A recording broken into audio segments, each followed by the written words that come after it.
So I want to give a bit of an explanation on what this video is. It's the first part in a series, but the series isn't done yet. I'm reviewing all the Bond films on the channel. It's taking a lot of work, it's taking a lot of time, but I will get there eventually. But I figured as a bit of a teaser, as a bit of a treat, now that No Time to Die is out, why not look at the origins of Bond, how he kind of came to be, the creation of the character, and him getting to the big screen. Like Bond, I have no time to die because I'm going to be working on these damn videos for quite a while. But if you enjoy this video, please at least give it a like.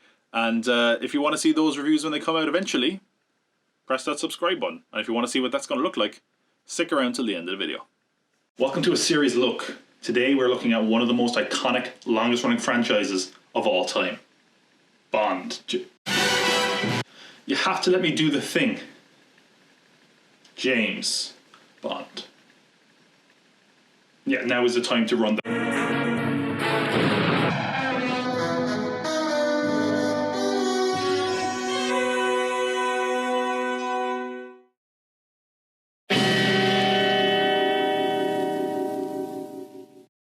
That's right, the quintessential cinematic spy film about the man who is a gambling, misogynistic alcoholic, but he's suave and sophisticated and kind of cool. Might remind you of your dad, even. Ladies want to be with him, men want to be him, apparently. Let's check out the Bond series. Before we do, let's look how it got its start. Before we take a look, let's take a series look.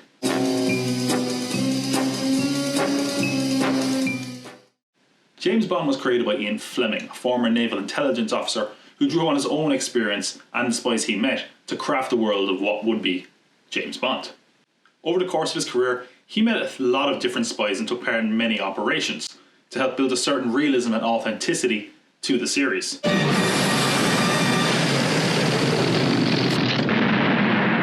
Authenticity. Fleming based a lot of the settings, character background, and even some of the character names on his own life and experiences. In fact, a lot of the character traits that Bond has were Fleming's own, such as gambling, golfing, and unfortunately, the fact that they were both orphaned at an early age. That being said, as much as the Fleming and Bond characters kind of cross over somewhat, there's been a bit of revisionist history to say that Fleming essentially lived the life of James Bond, which is sort of true, but has been heavily romanticised. So what's your spy gonna be like? He can be whoever I want him to be. Your fantasy? Is that who he is? Fleming, the man who would be Bond. Somewhat natural and normal for biopics to do this, whether for simplicity's sake or to make things just that bit sexier. But it also sort of makes sense. Generally, when you're telling the story of the writer, the person interested in the life of the writer is really a fan of the writer's creation.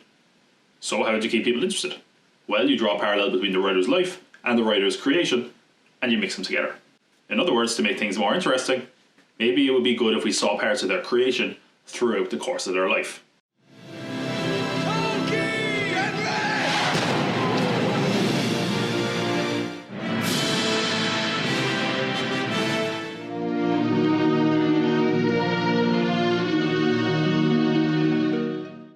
And I'm not saying that there isn't some degree of parallel between someone's life and someone's creation. Of course there is.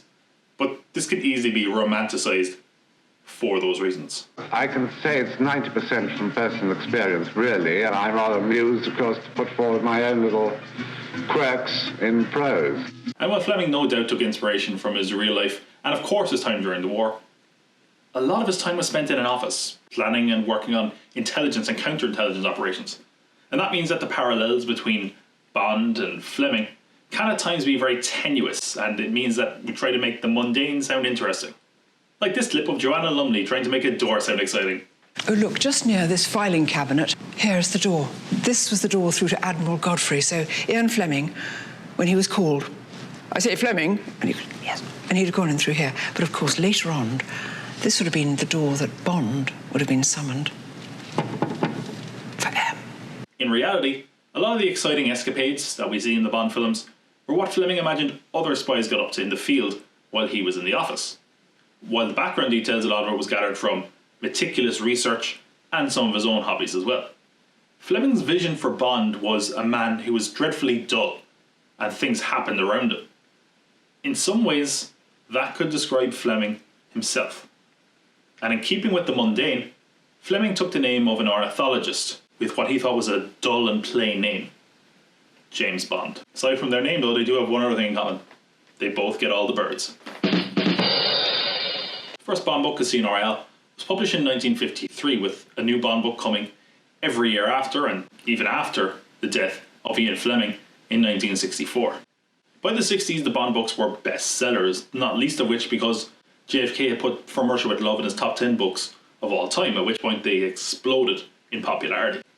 And by 1961, Harry Saltzman and Albert Broccoli had bought the rights to bring Bond to the big screen. Now visually, Fleming had always pictured American singer Hoagy Carmichael, and blending that with himself, as how Bond should look. We also have an idea of how Fleming pictured the character because of a piece of work he had commissioned based on how he pictured the character. If you think Hoagy Carmichael is a bad name, wait till you hear some of the Bond character names. To bring Bond to life on the big screen, they chose relatively unknown Scottish actor Sean Connery. And in 1962 we got the first Bond outing, Dr. No. And thus began one of the longest running franchises of all time.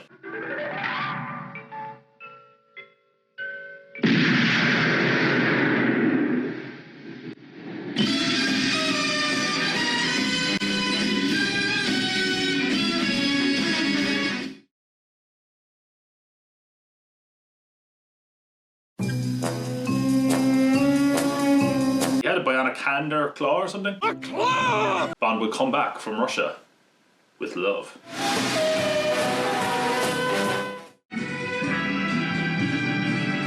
Yes, number one. Hello, my name is number one. Finally, knife, shoe, together at last. They said it would never happen. Goldfinger. Motherfucking odd job. Remember what the Bond girl's name is? What is it again? Sigalore. And they're holding to our ransom for $100 million. His days of asking are all gone. His days of asking are gone. Oh no. He's flipped upside down in bed and machine gunned to death. That's how he would have wanted to go. He'd have wanted it this way. Put in the music, quickly!